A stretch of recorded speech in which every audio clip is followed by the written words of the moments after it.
Hey guys, and welcome to an epic showdown featuring myself under the guise of the Blind Bandit, leading the mighty dwarf hold of Karak Kadrin, the greatest of the dwarfs in my humble opinion, up against Mr. Invisible and the Dark Elves. Should be a good fun scrap, and the reason I really wanted to showcase this battle, and I am very, very excited for, is it feels one of my favorite and scariest combos that I don't see enough players do with the dwarfs. It is downright disgusting, the amount of damage you can do with this tactic. So let's look at our build, and then I'll talk about the tactic in a brief couple of moments. But for our forces, we do have the cheap, cheerful, and ever vicious miners with blasting charges. Launching blasting charges into the front lines of the Dark Elves has always been very popular, and with good reasons. Dark Elves are very squishy and flimsy, yet expensive, so minus the blasting charges, pretty good in almost all dwarf builds, but particularly not quite nasty and nice up against the forces of the Dark Elves. Up in the skies, we do have a double gyrocopter. Gyrocopters, of course, can be quite a big nuisance to a lot of the single entities. I didn't want to over-invest with them, though. Only a couple of units, because, of course, there's a load of long-range pressure that comes with the Dark Elves, and it's more just in case my opponent goes for a bit of a rush build, I have this little bit of assurance in the back. In the center of my formation, I have rangers with great weapons, mixing with bugman rangers. We have that actually on both sides, one of which is the ulthar raiders, who we get to in just a momento. We have double thunderers in the back guarding a goblobber, which is the regiment of renowned grudge thrower, as well as ungrim ironfist, currently not hiding because of course this king slayer, or the slayer king himself, does not hide. He is simply waiting in ambush, coming in with the axe of Dargo. I had to bring his ancestral axe. It has simply made no sense not to look at that mighty glorious war axe. It has smited many of foes. I'm hoping it can do the same again today.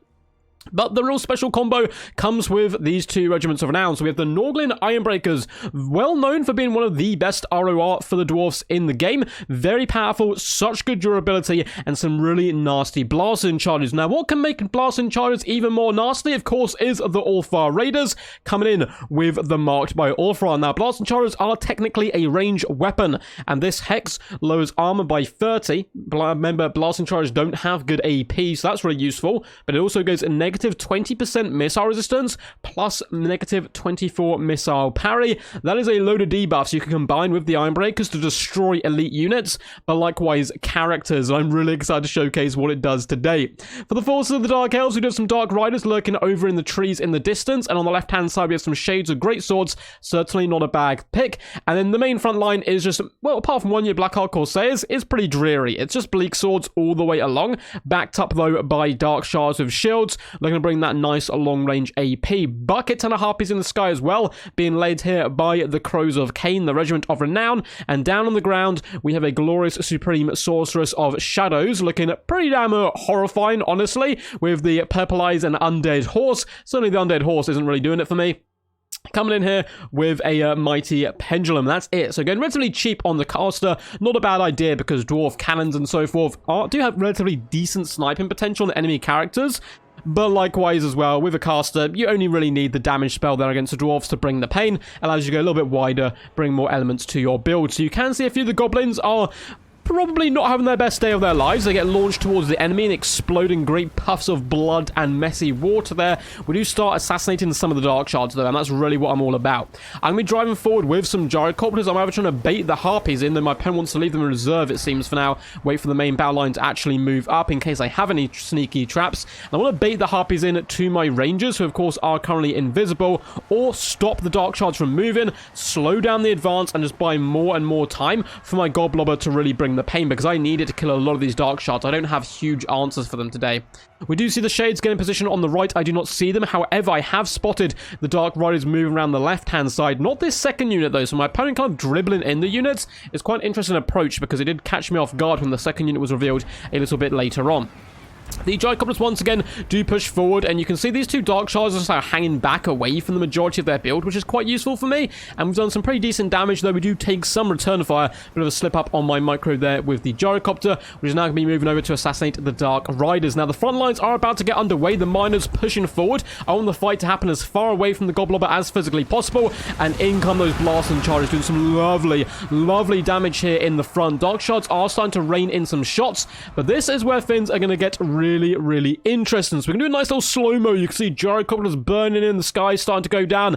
Bleakswords as well starting to fall in the middle. But the Supreme Sorceress of Shadows has overstayed her welcome a little bit and pushed in to quite nice and aggressive. Probably wanted to drop some pendulums back on the Ironbreakers or other such units. And we're going to whack her here with the Marked by Ulthar. Now, you're going to see a load of axes starting to swoop in as they twirl in glorious arcs of blood and death directly into the Supreme Sorceress. With this debuff on her, not only is she coming in with that weakness to the missile resistance and the parry and so forth, she is down to 10 armor. And what is good against lightly armored foes? You guessed it, blasting charges. Now, she is going to lose about a third HP just from the Ulthar Raiders themselves. But then we line up the blasting charges, and it is glorious. Look at HP. Now you see it, now you don't. Down you go. It is so disgusting, the work you can do with these Ironbreakers when combined with the Raiders. Now, it's certainly not game over yet. My opponent has really left his harpies in kind of the gutter for way too long. They need to be pushing forward now with his main force, but he's trying to leave them in reserve just to try and break in where possible before activating them. Black Hawk Corsairs and Bleakswords getting eviscerated in the front, and I am feeling so good after killing that Sorceress. I'm like, I'm on top of the world right now. I'm unstoppable. Goblobbers wheeling around doing some big damage. We're going to start pushing back the Darkshards, but we do have a few problems. One is all the Harpies who are coming after us. We also have the Shades of Greatswords out on this flank, trying to push us away, and I'm trying to protect my backline where possible, though more Dark Rides are emerging from the shadows of the trees to push forward, and the Darkshards really are starting to kind of add up now with their attacks. The Ironbreakers getting nice and aggressive, going to be starting to move forward. All of our Raiders are trying to trade with the Darkshards, of course, with the support, though, of the Gyrocopters, who have had free reign so far, but that's not going to be the case for too much longer. Miners are also going to be driving into the heart of the Darkshards, looking to get them off the field as quickly as possible, but the Crows of the Cane do lead to the Harpy Reserve forward. Shades doing some pretty decent damage onto my Bugman Rangers, who do, of course, have regeneration, which is quite nice. I'm going to be driving the Shades away with my Miners, just kind of trying to, even if they turn and kill me, it doesn't really matter as long as I've stopped them firing for as long as possible. The Harpies do swoop in. You saw my front line is pretty much gone, or at least pushed forward enough that I don't have that much protect in the back here, which is a little bit scary. We are trying to do some crossfire. We have the Rangers with great weapons launching battle axes into the rear of the Crows of the Cane, who are currently being pinned in by the Thunderers, but more of our Rangers are starting to go down. Similar situation is happening on the left-hand side, though we do have a little bit more crossfire coming into. The Harpies are starting to suffer. We've been shooting them in the rear from all of our Raiders as well, and their HP just starts dripping off them. Gyrocopters are trying their best. You can see Darkshards being forced back here by a mixture of the Goblobber as well as the Norgul and Ironbreakers just driving into the heart of the Dark Elf force. They shall know no fear, and they shall protect the back line by attacking. Now, the Goblobber is in a little bit of worse for wear state. Harpies are here, but luckily for me, likewise is ungrim Ironfist, the king himself, the Slayer, and he's charging in, going to be driving away the Harpies, who certainly don't want to mess with someone who's got a haircut that delicious. The Black Hawk Corsairs are being finished off by Miners. Luckily for me, the Thunderers and Rangers have been secured on this left-hand side, and now we're just crossfiring into the Harpies. I want to drag them all down as much as possible. Gyrocopter at this point isn't a massive part of my build, so I'm using it just to drag away as many Harpy units as possible, and while that's happening, delete the rest of my opponent's build. Now, bounce power is massively in my favor, largely due to the fact we killed the enemy Lord, I think, before they got a single spell off, which is really nice. Some Bleakswords are desperately trying to haggardly push in, but the Thunderers are here. Miners as well do have a battle cry on their lips. Charge forward. The Ironbreakers, unfortunately for them, have a bit of a rough job now. It's just to get shot and absorb basically all the enemy damage where possible and chase away Darkshards, keep them shooting other key elements of the build. But up to 138 kills, those Ironbreakers can certainly hold their heads high after that assassination earlier on the enemy Sorceress. All of our Raiders have been forced off, but they should hopefully come back. More Harpies starting to look to bomb dive forward. The Rangers might get caught a little bit unawares here. They are driving forward, and then all of a sudden you see all those attack orders be given as I do turn around to try and do a devastating volley, but the Harpies swoop in before that. However, we of course have the Rangers in the rear, may catching them in quite a nice pincer movement, and the Harpies shall be going down there. Goblobber is continuing to fire. More Harpies up in the sky have been now dragged into the Thunderers by the Gyrocopter. I did a little loop-de-loop, took them around and driving them back towards the Thunderers where they are being finished off and dealt with. Second unit Harpies though still coming in strong now. Rangers of Great Weapons are fighting combat, but I don't mind this too much. They got one last good volley off on the Harpies as they went overhead, and now we have them going up against the Bleakswords, but Rangers have have some decent stats around. I'm pinning the enemy in place, and now the Shades are using ammunition up on them instead of my Thunderers and other more expensive targets. Thunderers doing some good damage though onto the Harpies as they do try to continue to hound and harass the gyrocopter where possible. Darkshards are getting taken down. Ironbreaker's able to catch a unit, force them off, and can now rotate around to attack the second one. With more Harpies in the back, they are chasing though gyrocopter in a pretty vain pursuit. Like, there's no hope there that they're really going to be able to actually do too much damage once they should be able to catch and destroy it, but it's, you know, meaning their entire army is getting destroyed because this unit of Harpies is seeking glory in taking down some of the war machines of the Dawi. At this point, I'm feeling pretty confident in the battle. It's been going on for just shy of 7 minutes. Balance power's been in our favor for the majority of it. Goblobber is basically out of ammunition, up to 102 kills though, just been used to drive away darkshards. It does give a discouragement when it hits the enemy, which is really useful.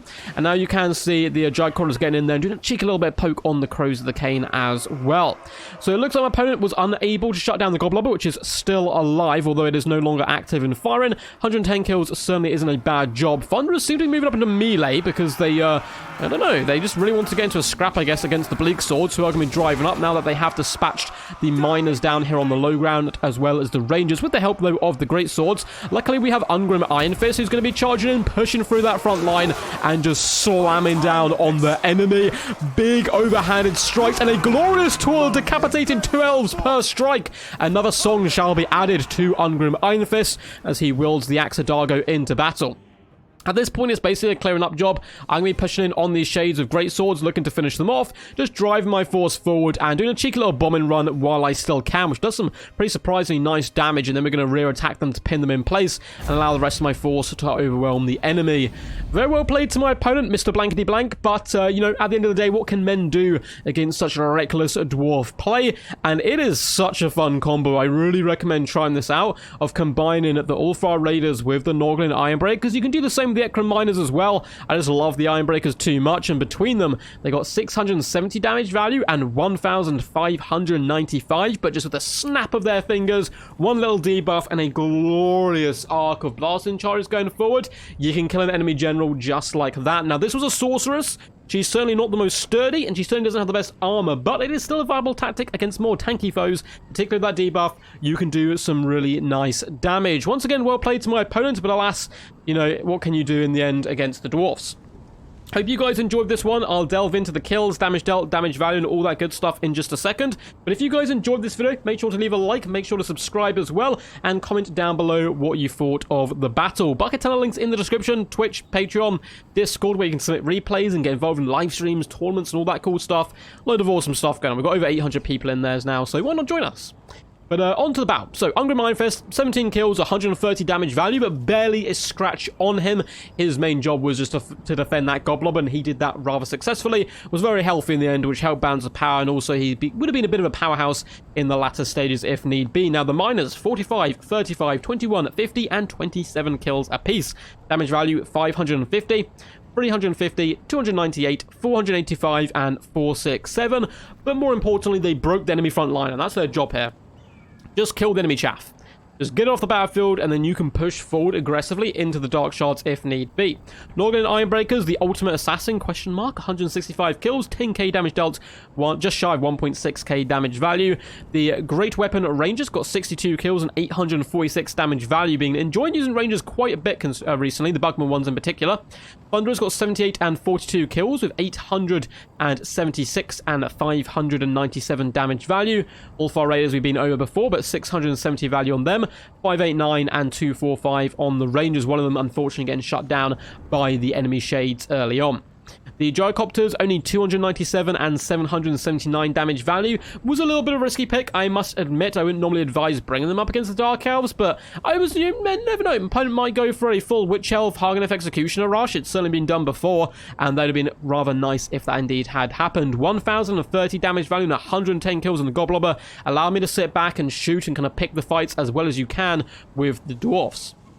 As for my opponent, the Supreme Sorcerer's got 1 damage value and 8 damage dealt with 1 kill. So she there was a dying miner on the ground and she poked him to death at the very end. Not the greatest performance by her, unfortunately. Though some of the bleakswords did pretty good. 92 kills, 658 damage value, but the rest, 126, 47, 140, and 50 damage value is really appalling. 148 as well from the Black Ark Corsairs.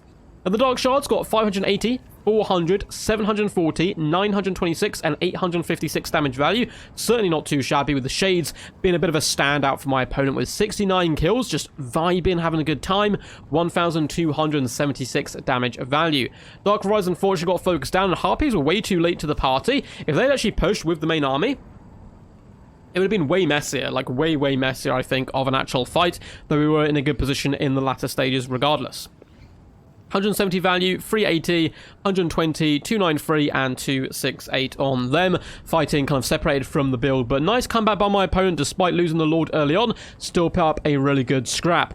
Hope you guys enjoyed this. Would love to see some replays as well of people using this cheeky little tactic with the Ironbreakers and the Ulthar Raiders. But until next time, peace, peace, and as always, stay awesome.